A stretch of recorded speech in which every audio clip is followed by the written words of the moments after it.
Now I'm going to take a question from the opposite side of the issue. Sorry, ma'am, you asked a question about Saudi Arabian oil. Do you want to ask that? Sorry. No, you can ask that Saudi Arabian question because you shouted it out. I'm sorry, but I'm just like, it's so hard to be patient here with all of these lies. Okay. Yes, that is one question. Why are we buying oil from Saudi Arabia, Mr. Trudeau? Number 2 question. I just read a report from Ontario where you said Sharia law was compatible with Canadian values. I'm like, are you kidding me? Sorry. We're going to let her speak, and then we're Number three question, Mr. Trudeau, is you've sold us out to globalism. Okay. You are not working for Canada. You are working for your globalist partners. I wonder how much they're paying you to betray Canada. Okay. What do we do with traitors in Canada, Mr. Trudeau? We used to hang them for treason. And you're doing that very same thing to us now. Okay. We know what you're doing. But you can start with the oil question first. Okay. It's interesting that you started with concerns about facts and truth in answers and in our approach. And if we're going to have rigorous debates about what the best way is forward for the country, I think we need to do it around the facts. Now, there is a lot of misinformation out there that talks about, among others, Quebec as being reliant on Saudi oil, and that's a problem for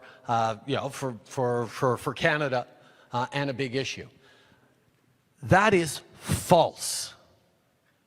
Quebec actually gets its oil from the United States and from Western Canada.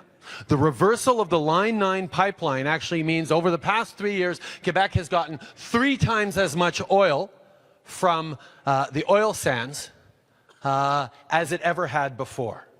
So the games being played around misinformation for political partisan reasons out there, and I certainly don't blame you, man, because these so-called facts are floating around here, and that's one of the good things about having an opportunity to engage and to ask blunt questions about things that you may have seen or heard on the internet. And I'm happy to tell you that is simply not true. Quebec gets its oil from the United States and from our oil sands. Secondly, you had a question. Your third question was on globalism. Oh no, your second question was on Sharia law. I am pleased to be able to tell you that that also is not something that I ever said. So there is, again, misinformation out there that as citizens, we should be skeptical. I know you could be skeptical. You should be skeptical about what any politician says, including me. You should be looking into what the facts are. You should be a responsible consumer of information. It's your responsibility as a citizen to be thoughtful and engaged and listening to a broad range of perspectives and looking at the facts so you can make a determination about how we can move forward best as a country. And in the upcoming election, I hope that people will question what all different politicians say and try and see who might be telling the truth, who might be twisting the truth or misrepresenting facts in a way that is designed to divide, to make fearful, to polarize debate, rather than trying to find solutions that are bringing us together. And that's something you need to be worried about. On the third question around global government, yeah, that's something that we've seen also floating around in certain corners of the internet. I assume it refers to some of the commitments and some of the leadership that Canada has shown internationally around migration issues. As I said earlier, Canada is one of those countries that has done a better job on immigration than just about any other country. And Canadians, for the most part, are extremely positively inclined towards immigration because we know it has been a tremendous benefit economically to our country over the past years and decades and even generations.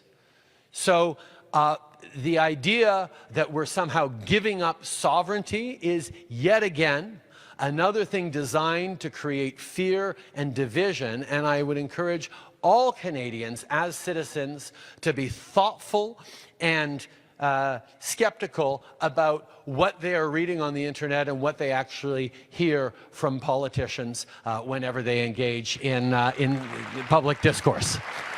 Thank you very much. You in the peach shirt right in front. Yes.